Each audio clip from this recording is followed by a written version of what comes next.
Hi, fellas. Welcome to Carrier Command DCS World.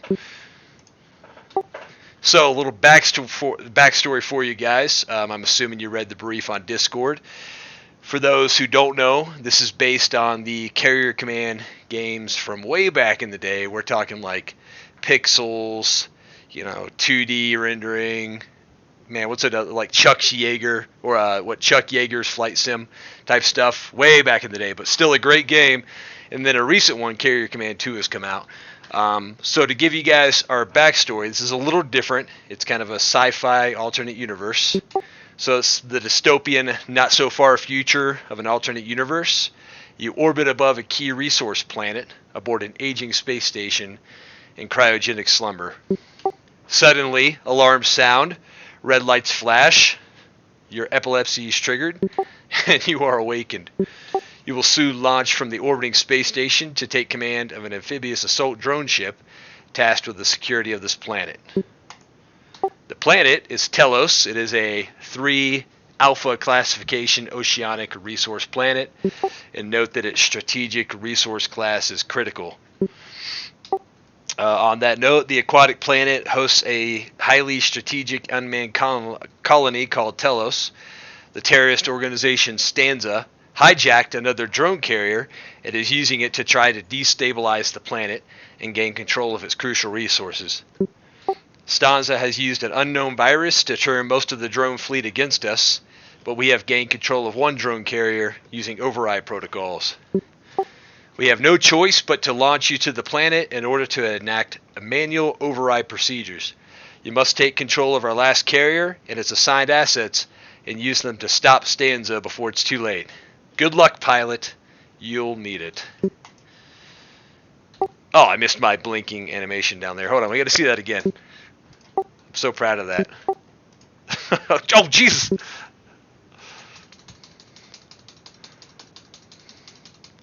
Plot spoiler. Okay.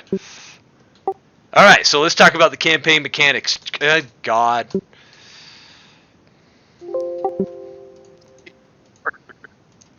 Alright, bear with me, guys. There we go. Alright, Carrier Command DCS will replicate every possible experience of the legendary, not Terry, Carrier Command game series, and even attempt to improve upon and expand some dynamics. What I mean by that is I'm going to try to make everything that is a factor or a mechanic in Carrier Command here in DCS, but I've also gotten creative and taken some artistic liberties to expand some things that you actually can't even do in the new Carrier Command. Primary objective for the entire campaign, here it is. Learn it, love it.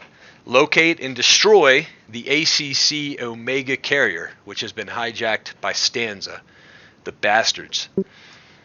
Secondary objective, capture resource control points, hereafter referred to as RCPs, to sustain ACC EPSILON operations. ACC EPSILON is our carrier, and to bring the Telos colony back into normal operation.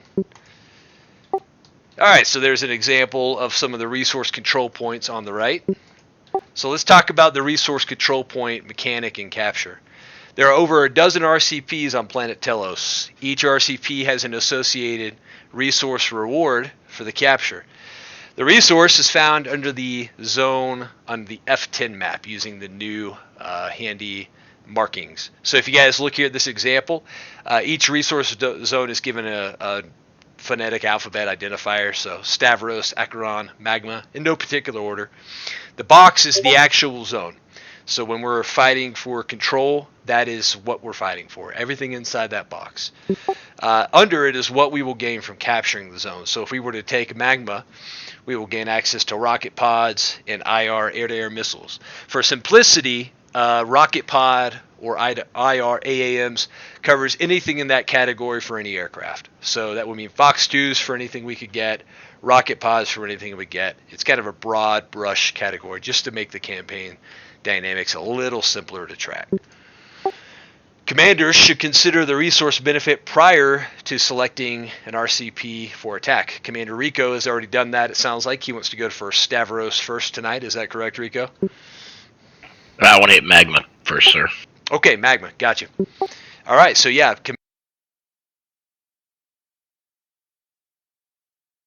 Lost it, sir. Your audio cut out.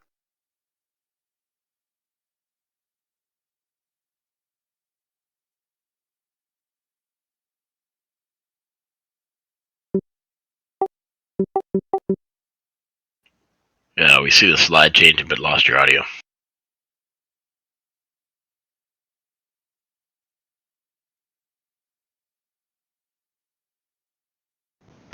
Sorry, guys, my headset cut out. What was the last thing you heard? Yeah, I'm going for magma. Okay, cool. Yep. So everyone will take a turn at Commander, guys. Don't be afraid to step up. We're all going to do it and have fun with it. And like I said, it's going to rotate weekly. Okay, so Stanza's cyber attack on the ACC Omega carrier has initiated a rogue actor protocol on all RCP garrisons. All resource control points on planet Telos have a drone garrison that consists of ground vehicles, static defenses, ships, aircraft. So they all have it, and when Stanza attacked the ACC Omega and gained control of it, everything else locked down. So they are now hostile to any intruder, and leaves us no option but to destroy the garrisons on each RCP to capture the RCP and regain control. An RCP will fall under the ACC EPSILON's control once all garrison units are wiped out, and the ACC EPSILON has inserted friendly ground units. Note that ground forces must land in a zone to capture it. So even if we completely sanitize everything inside Magma, Stavros, Acheron, or any zone, we still have to land our amphibious assault ground forces to capture it, just like in Carrier Command. RCPs may be simple islands or more complex facilities like airfields. Expect to see some other things in there too, like oil rigs and some other crazy stuff. That is still being developed south of us, but all the RCPs anywhere near us are all active and developed. So, real quick, any questions on resource control point mechanics? Yeah, real quick question, sir. So, for example, Magma has a small island just to the north of it, underneath the name there. Would it be possible to land forces there, have them cross the water, and seize the objective? Yeah, so due to CTLD limitations tonight, our primary landing zones are going to seem a little arbitrary. One's north of Stavros, and one's just west of Acheron. But the vehicles are amphibious, so once they're landed, you can move them wherever you like. So if you want to move them to Magma and attack via that island to the north, you're absolutely able to do it. Apologies for putting them close to Stavros. That was actually anticipating you attacking it. However, I'm happy to move your landing points to a place you determine after brief. So we will tweak that. Be advised, on these 3 islands, the terrain is very unforgiving. So it's going to be difficult and slow going. Doable, but slow going for our ground vehicles. So Rico, remind me after brief to allow you to pick your insertion points for Sierra 1 and Sierra 2, which are your 2 ground groups. And Roger. Any further questions? All right, moving on.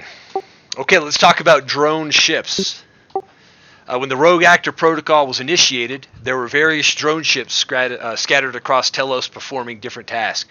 While these ships will still engage any contact, they are isolated from higher-level security countermeasures broadcasted by the resource control points. Due to their isolated nature, we can capture rogue drone ships and add them to our fleet using the following steps. Drone ship capture procedure. Chapter 1. Step 1. We must engage a drone ship with a nano missile. All infrared and semi-active radar homing air-to-air missiles carry a secondary nano warhead. They must be dump-fired, as in you can't lock onto the ship, but if they hit the ship, they will deploy nanobots with minimal damage to the resource. Once hit, the drone ship's defenses will power down for 10 minutes. 10 minutes. That's where the fun begins. Reference the picture on the right. Any hotel asset, which is all our rotary wings, are identified as hotels. They have all been outfitted with special ad hoc cyber warfare equipment. If a hotel aircraft keeps close formation, they can upload a white hat virus to regain control of their drone ship. Note that you must hold this position for approximately 90 seconds while the virus uploads. You will get in-game prompts to upload the virus, and you use the F10 menu from a hotel, meaning any helicopter, to initiate the virus upload. Warning, moving out of position, which is approximately 300 feet away from midships. Midships is right here. Note the picture on the right. Anything further than 300 feet will interrupt the ad hoc connection, and the virus upload will fail. To make matters worse, the drone's defenses, its rogue protocol, will reinitiate after a short delay, which we can't determine how long that may or may not be, and the defenses will come back online. And to make matters even worse, we are locked out of hacking that drone ship for the rest of the night, and we will have to wait till the next week to attempt it again. The picture on the right is showing an Mi-24 next to a drone ship. Just as an example, there's no hard or fast whether that's what we'll see tonight. And that is about where you want to be. If you go much further than the picture on the north here, or to the north of the picture, sorry, to the top, you're going to pass out of the 300 feet radius. Your ad hoc will fail, and you will be in a world of hurt. So this is not easy. In fact, the only chopper I was able to do it with really well was the Gazelle, because the Gazelle is just so easy to handle. Definitely doable on the hind, but you got to watch your prop and rotor clearances there. Fun mechanic, but note, coordination's required. Commander Rico, to learn this mechanic tonight, I will tell you that there is one drone ship within striking distance of the ACC EPSILON, and I will give you a search area, not an exact location, but a search area to go look for it with the asset of your choice when you're ready during the mission. Whether you want to do that before or after attacking resource control points, that's up to you. So your decision there. That is for us to learn tonight, so it is a high priority we attempt it. And do note the coordination required between a alpha asset, which is our airplanes, anything fixed wing, and a hotel asset, which is anything rotary wing. Any questions on drone ship capturing? All right, in conclusion, if we capture a drone ship, not only will it become a permanent member...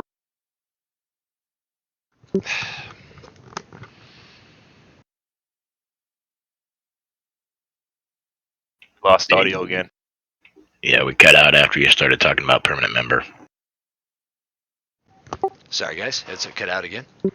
Final note, if we capture a drone ship, not only will it become a permanent member of the fleet, which the commander can use at his leisure and at his discretion, it will actually become usable the same night. It takes about 10 minutes for the virus to fully engage all the, or disengage all the rogue protocol systems once it's been uploaded, but we do gain control of the ship the same night. So, Rico, for your essay and overall planning for tonight, that's something to consider. Solid. Any questions on capturing drone ships? Okay, well, allow me to introduce everybody to your steed, the ACC EPSILON carrier. It's kind of weird, looks a little bit like a forestall, but this is the year 2090, so yeah, it's probably just a coincidence. All right, so let's talk about the EPSILON. The EPSILON is an Ares class Block 4A drone carrier.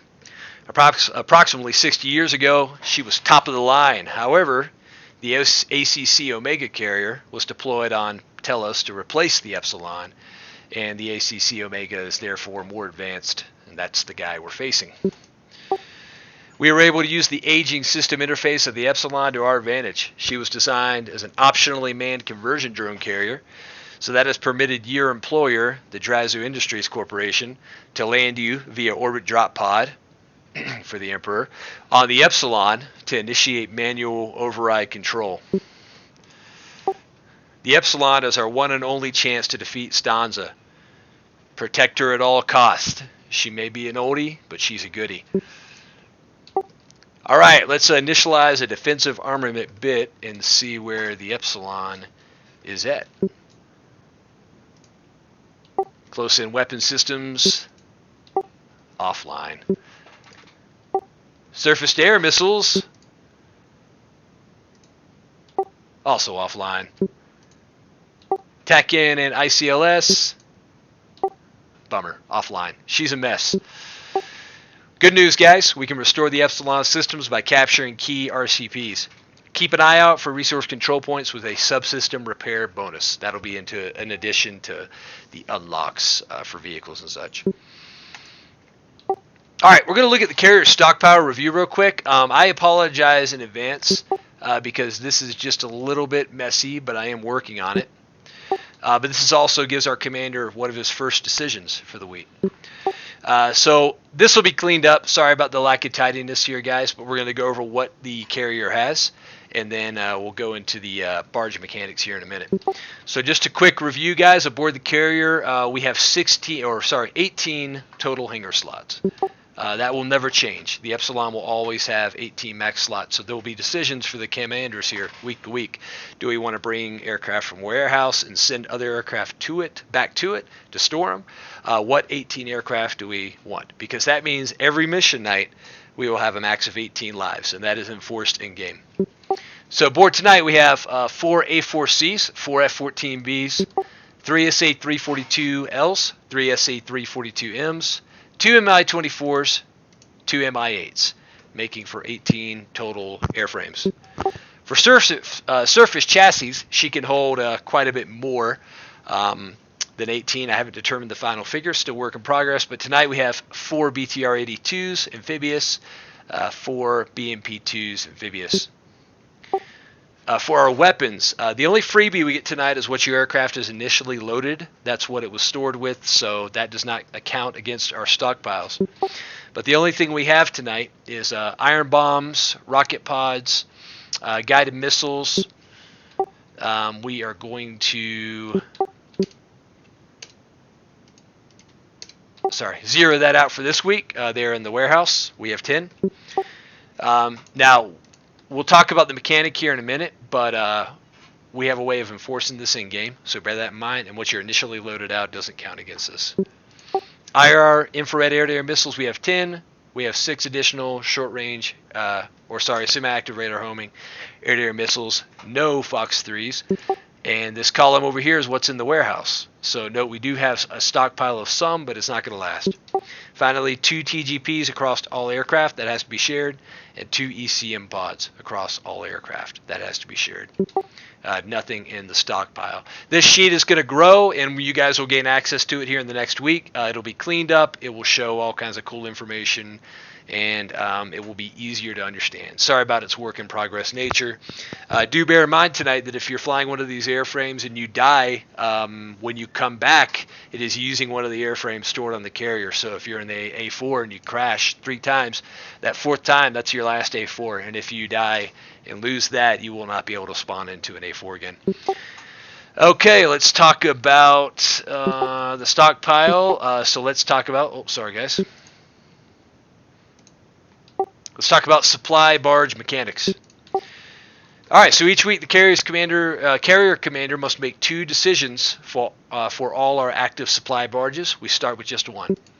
Decision 1, what 4 items, that's any combination of air chassis, ground chassis, or weapon pallets, which are 20 weapons each, will be delivered during the mission.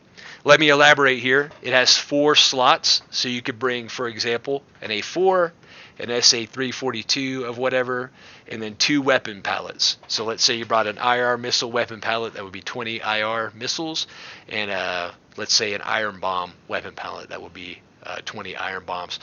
That all actually gets input into the carrier for us to have access to in the mission.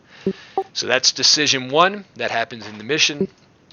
Decision 2, what 4 items will be delivered in between this week's mission and next week. So you kind of get a move, and this is to set up your carrier commander for next week for success. So this trip happens offline when we're not playing. It will happen automatically, but the first trip, decision 1, happens in real time. Choose carefully. Discussion and coordination is strongly encouraged. If the barge is destroyed or interrupted during the mission, the delivery may fail or be lost totally, along with the barge. So that probably means we got to keep an eye on that puppy. The EPSILON is fast. Commander Rico, be advised it can make 36 knots. The supply barge can do about 12. So the carrier commander should consider rendezvous. Oh, it's so badly spelled, sorry. With the barge when the aircraft is sorted out. and otherwise it will not catch up. So when we sort out everything, part of your job as carrier commander is to command the carrier. So crazy, I know. So something to consider. Hey, your supply barge is on the way. Maybe I should go meet up with that puppy and get the stuff I'm going to order tonight and bolster our stockpiles just a bit. All right, I'm going to stop the recording for the YouTube video, and then we'll go into questions, and we'll go over what we're putting on the supply barge this week.